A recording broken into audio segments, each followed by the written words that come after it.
రీసెంట్గా మీరు ఒక కామెంట్ కూడా చేశారు. రిమోట్ కంట్రోల్ గురించి జగన్ గారికి ఎక్కువ బాగా తెలుసు. 2 బీల చేతిలో ఆయన రిమోట్ కంట్రోల్గా ఉన్నారు. ఒక బీ బీజేపీ అయితే 2వ బీ ఇంట్లో ఉన్న భారతి గారు అని. అంటే భారతి గారికి క్లోజ్ రిలేటివ్ కదా అవినాష్ గారు. మీకంటే కూడా ఆయనకి ఆ బావ వరుస అవుతారు కదా. అంటే కుండ మార్పిడి చేసుకున్న సందర్భంలో మేనత్త కొడుకు బహుశా. అందువల్ల ఆవిడ ప్రెషర్ ఏమైనా ఉందా అతను కాపాడుకునేందుకు? నేను అన్న కమెంటు చాలా లైటర్ వేలో అన్నాను. నేను అన్న కమెంట్ ఏమిటంటే, నేను చంద్రబాబు చేతిలో రిమోట్ కంట్రోలు అని జగన్మోహన్ రెడ్డి గారు మాట్లాడారు కాబట్టి రిమోట్ కంట్రోల్ గురించి మీకు బాగా తెలుసు. రిమోట్ కంట్రోల్గా వ్యవహరిస్తున్నది మీరు. మోడీ చేతిలో 5 సంవత్సరాలుగా రిమోట్ కంట్రోల్గా ఉన్నారు.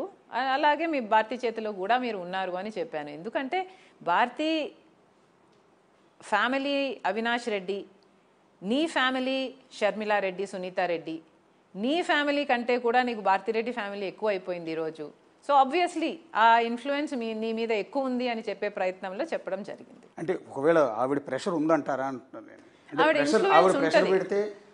న్యాచురలీ ఉంటుంది కదండి. మీ భార్య మాట మీరు వినరా? సో ఆబ్వియస్లీ ఉంటుంది, ఆ ఇన్ఫ్లుయెన్స్ ఉంటుంది. వివేకానంద రెడ్డి గారి హత్య కేసులో అవినాష్తో పాటు భారతి గారి పేరు కూడా ప్రధానంగా వినిపించింది. సిబిఐ మెన్షన్ చేసిన పాయింట్ అవుట్ చేసింది. తెల్లవారుజామున మర్డర్ అయిన వెంటనే ఫస్ట్ కాల్ 4:30కి భారతి గారికి వెళ్ళింది అని. సో ఆ ఉద్దేశంతో ఆవిడ పాత్ర కూడా ఉందని ఎస్టాబ్లిష్ చేసే క్రమంలో ఆ మాట అన్నారు అని. $1 మిలియన్ క్వశ్చన్ ఏమిటంటే, జగన్మోహన్ రెడ్డి గారి ఇన్వాల్వ్మెంట్ ఎంత, జగన్మోహన్ రెడ్డి గారు ఎందుకు ఇలా కన్విన్స్ అయ్యారు, ఎందుకు ఇలా 1 సైడెడ్గా ఉన్నారు అన్నది $1 మిలియన్ క్వశ్చన్. ఎవరు ఎంత ఇన్వాల్వ్ అయ్యారు అన్నది నేను చెప్పలేను, because I'm not the investigating officer. ఒకవేళ ఫోన్ కాల్ పోయింది, అక్కడ ఆ సందర్భంలో ఏం జరిగింది అన్నది నాకు పూర్తిగా తెలియదు. కానీ తెలిసిన వాళ్ళు, ఇన్వాల్వ్ అయిన వాళ్ళు, ఫోన్ కాల్ చేసుకొని మాట్లాడుకున్న వాళ్ళు ఒక మాట వచ్చి బయట చెప్తే జనాలు కూడా అర్థమవుతుంది కదండి. ఇప్పుడు భారతిరెడ్డి గారో, జగన్మోహన్ రెడ్డి గారో, లేకపోతే ఎవరైనా వచ్చి ఇది జరిగింది అని చెప్తే ఎంత నీట్గా ఉంటుంది. మీరే కడిగిన ముక్తంలాగా బయటకు వస్తారు కదా, మేము అమాయకులము, మాకేం తెలియదు అన్న విషయము మీరు ప్రజలకు చెప్తే, అర్థమయ్యేటట్టు చెప్తే ప్రజలకు కూడా అర్థమవుతుంది కదా. మీరేదో దాచిపెట్టాలని ప్రయత్నిస్తున్నట్టు మీరు ఎప్పుడు వచ్చి ఏది మాట్లాడరు, ఎప్పుడు వచ్చి క్లారిఫికేషన్ ఇవ్వరు. నేను కన్విన్స్ అయ్యాను అంటారు. మీరు కన్విన్స్ అయితే ఎంత, మీరు కన్విన్స్ అవ్వకపోతే ఎంత అండి? ఈ మాటలు మాట్లాడే బదులు ప్రశ్నలకు సమాధానం చెప్పండి. హార్ట్ అటాక్ అని ఎందుకు చెప్పారో చెప్పండి, సిబిఐ ఎందుకు వద్దంటున్నారో చెప్పండి, ఫోన్ కాల్ పొద్దున ఎప్పుడు వచ్చిందో చెప్పండి. మీ డిఫెన్స్లో మీరు మాట్లాడుకోవచ్చు కదా. మీరు ఇందాక అన్నారు మనం కూర్చున్న చోటే, ఇదే చోట వివేకానంద రెడ్డి గారు మెంటాలిటీస్ అనుకోవాలి. అంటే రాజశేఖర రెడ్డి బిడ్డని ఇన్ని మాటలు పడుతూ ఉంటే కొంతమంది పెయిడ్ ఆర్టిస్టులు, సినిమా వాళ్ళని కూడా తీసుకొచ్చి వాళ్ళ చేత వీడియోలు రిలీజ్ చేస్తూ ఉంటే ఆ మాటలు వింటూ ఉంటే, అదే రాజశేఖర రెడ్డి గారిని అభిమానించే మాలాంటి వాళ్ళు ఎన్నో కోట్ల మంది గుండె తరుక్కుపోతాం. చాలామందికి నిజానికి చాలామంది ఎమోషన్ అవుతున్నారు. ఏంటి షర్మిల గారు ఇన్ని మాటలు పడాలా రాజకీయాల్లో? ఆవిడకి ఏం అవసరం, నిజానికి ఏం అవసరం? ఆవిడకి లేని లోటు ఏముంది? దర్జాగా హ్యాపీగా బెంగళూరులో బిజినెస్ చేసుకుంటూ హ్యాపీగా ఉండొచ్చు. కానీ వాళ్ళు వచ్చి చెల్లెల కోసం అండగా నిలబడి ఇంత రోడ్ల మీద తిరుగుతూ ఇన్ని అవమానాలు పడుతున్నారే అని మాకు బాధేస్తుంది. అట్లా మీరు కూడా ఎమోషన్ అయినట్టున్నారు 2-3 సభల్లో. How will it not hurt అండి? It will definitely hurt. ఎవరి కోసం అయితే నిస్వార్థంగా అన్ని కిలోమీటర్లు పాదయాత్ర చేశాను, నేను ఎవరి కోసం అయితే, ఏ పార్టీ కోసం కష్టపడ్డాను, ఏ మనిషి కోసం కష్టపడ్డాను, ఎందుకు చేశాను? ఆ రోజు మీరు కష్టాలలో ఉన్నారు కాబట్టి చేశాను కదా.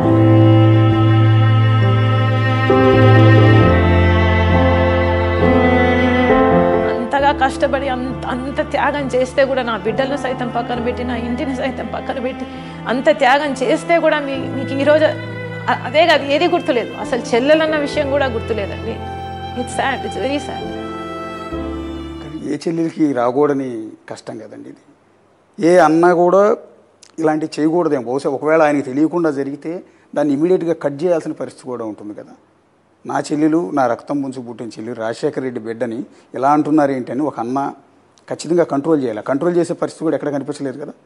ఎక్కడా కనిపించలేదండి. అసలు కేసీఆర్ నా వెహికల్ను టో చేసినప్పుడు కూడా మోడీ గారు అడిగారంట ఆయనని, కానీ ఈయనలో చలనం లేదు. అంత బండరాయిలాగా తయారైపోయాడు. ఎట్లా అండి మీ ఫ్యామిలీ విషయం? నిజానికి చాలామందికి జనానికి తెలుసుకోవాలనే ఉద్దేశంతో అడుగుతున్నాను యాక్చువల్లీ. అసలు ఒకే తల్లికి ఒకే తల్లి కడుపును పుట్టిన అన్నా చెల్లెళ్ళు కలిసి పెరిగారు, కలిసి ఆడుకున్నారు, కలిసి చదువుకున్నారు. సరే పెళ్ళైన తర్వాతో లేకపోతే పిల్లలు పుట్టిన తర్వాతో ఫ్యామిలీస్ కొంత మీరు బయటకు వెళ్ళి ఉంటారు. కానీ ఎందుకండి అంత సొంత చెల్లెల మీద అన్న ఇంత దారుణంగా బిహేవ్ చేయాల్సిన అవసరం ఏంటి? రాజకీయం అనేదంతా తెలియదండి. అదే నాకు కూడా అర్థం కాని విషయం. అధికారంలోకి రానంత వరకు జగన్మోహన్ రెడ్డి జగనన్న, అధికారంలోకి వచ్చాక ముఖ్యమంత్రి Jaganmohan Reddy is a different person. అసలు నేనే గుర్తుపట్టలేకపోయాను. ఒక్కొక్కటి ఆయన చెప్తున్న మాటలైతేనేమి, ఆయన చేస్తున్న పనులైతేనేమి అసలు నేనే గుర్తుపట్టలేనంత స్థితిలో తయారయ్యారండి. It was shocking.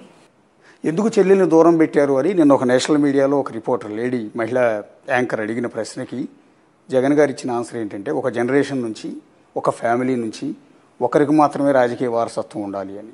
అది నేను మాత్రమే ఉన్నాను, నా చెల్లెలు రావటం నాకు ఇష్టం లేదు. ఒకే ఫ్యామిలీలోంచి వస్తే నెపోటిజం లేకపోతే ఇంకొకటి రేపొద్దున ఆవిడికి నేనేదో మెయిల్ చేస్తే మళ్ళీ కుటుంబ రాజకీయం చేశారని నా మీద ఆరోపణలు చేస్తారు, కాబట్టి నేను షర్మిల దూరంగా ఉంచాను అంటున్నారు.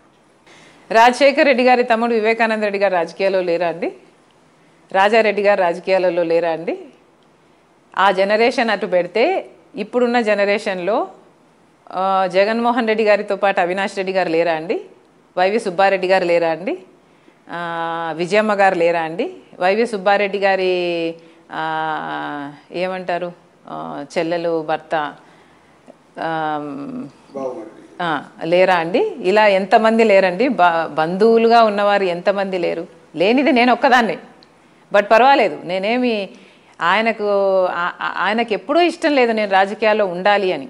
కనుక నేను ఎప్పుడూ అడగలేదు నేను రాజకీయాల్లో ఉంటాను అని కానీ, ఒక పోస్ట్ కానీ, ఒక పదవి కానీ నేను ఎప్పుడూ నోరు తెచ్చి అడిగిందని కాదు. ఇన్ఫ్యాక్ట్ ఆయనే చెప్పాడు ఎంపీగా చేస్తాను నేను అని. అమ్మకు మాట ఇచ్చాడు కాబట్టి అమ్మే అప్పుడప్పుడు అడుగుతూ వచ్చింది తప్పితే నేను ఎప్పుడూ నోరు తెరిచి అడగను కూడా లేదు నాకు ఇది కావాలి అని. ఎక్కడా రాసి పెట్టలేదండి కుటుంబంలో ఒక్కరే ఉండాలి అని, ఎక్కడా లా లేదు, ఎక్కడా రాసి పెట్టలేదు. ఆయన మైండ్లో ఆయన రాసుకున్నారు, ఫైన్, అదే ఆయన ఇష్టం, ఆయన పార్టీ. కాకపోతే ఇదేదో నేను ఇన్సిస్ట్ చేశాను అందుకు ఈ డిఫరెన్సెస్ వచ్చాయి అన్న ప్రచారం చేయడం is not right, because that is not what happened. అంటే చంద్రబాబు రేవంత్ రెడ్డి కలిసి మీకు ఏదో రాజ్యసభ సీట్ ఇస్తా అన్నారు, లేకపోతే ఇంకో పదవి ఏదో ఇస్తా అన్నారు, అందుకని ఆమెను తీసుకొచ్చి వ్యూహాత్మకంగా నా మీద, నా చెల్లెని నా మీదే ప్రయోగిస్తున్నారు. రేవంత్ రెడ్డి స్కెచ్ చేస్తున్నారు. అంటే టీడీపీ పార్టీలో నాకు రాజ్యసభ ఇస్తారా? కాంగ్రెస్ పార్టీలోనో లేకపోతే టీడీపీలోనో మీకు కోరినట్టుగా రేపొద్దున అవసరమైతే అక్కడ ఉన్న రేవంత్ రెడ్డి, ఇక్కడ ఉన్న చంద్రబాబు కలిసి మీకు రాజ్యసభ లేకపోతే ఇంకోటో. చంద్రబాబు గారి పిచ్చి పట్టిందేమో అని నాకు ఒక చిన్న అనుమానంగా ఉందండి. Because Jaganmohan Reddy is so obsessed with Chandrababu గారు. చాలా డిల్యూషనల్గా ఆలోచనలు చేస్తున్నారు.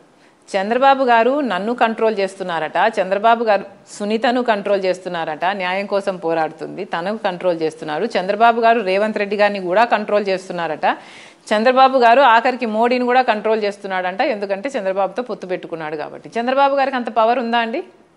చంద్రబాబు గారికి అంత పవర్ ఉంటే మరి జైలుకి ఎందుకు వెళ్తాడండి? చంద్రబాబు గారు అంత పవర్ఫుల్గా చేసేది ఎవరండి? జగన్మోహన్ రెడ్డి గారు కదా. ఈయనలాగానే పక్క రాష్ట్రంలో రేవంత్ రెడ్డి గారు ఒక ముఖ్యమంత్రి స్థాయిలో ఉన్న వ్యక్తిని పట్టుకొని ఇంకోటి కంట్రోల్ చేస్తున్నాడు అంటే ఏం చెప్తున్నాడంటే ఈయన ఇంకోటి కంట్రోల్ చేస్తున్నాడనా? ఈయన ఎవరి చేతితో కంట్రోల్ అవుతున్నాడండి? ఏం మాట్లాడుతున్నారండి? ఒక ముఖ్యమంత్రి స్థాయిలో ఉన్న వ్యక్తి ఇంకొక రాష్ట్రంలో ఉన్న అపోజిషన్ లీడర్ కంట్రోల్ చేస్తున్నాడా? ఆ అపోజిషన్ లీడర్కు పవర్ ఉంటే ఆయన జైలుకు పోకుండా ఆయన కాపాడుకోలేడా? జగన్మోహన్ రెడ్డి గారికి ఒక పిచ్చి పట్టినట్టే నాకు ఆయన మెంటల్ కండిషన్ మీద నాకు జెన్యున్గా కన్సర్న్ ఉంది. ఒక చెల్లెలిగా I want his mental health to be fine and sound.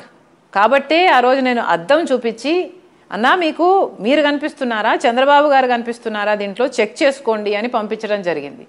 Because ఏది మాట్లాడినా చంద్రబాబే కారణం అండి. ఏదైనా చంద్రబాబే కారణం అన్నట్లు మాట్లాడుతున్నారు అంటే ఇంకా మీరు చంద్రబాబు గారు పిచ్చి పట్టినట్టు డిల్యూషనల్గా మీరు ఆలోచనలు చేస్తున్నారు అని మీరే ప్రూవ్ చేసుకుంటున్నారు కదా. ఆయన నాకు రాజ్యసభ ఇవ్వడం ఏందండి? చంద్రబాబు నాకు రాజ్యసభ ఇవ్వడం ఏంటి? చంద్రబాబు నాకు రాజ్యసభ ఇయ్యగలడంటే నేను ఆ పార్టీలోనే చేరేదాన్ని కదా.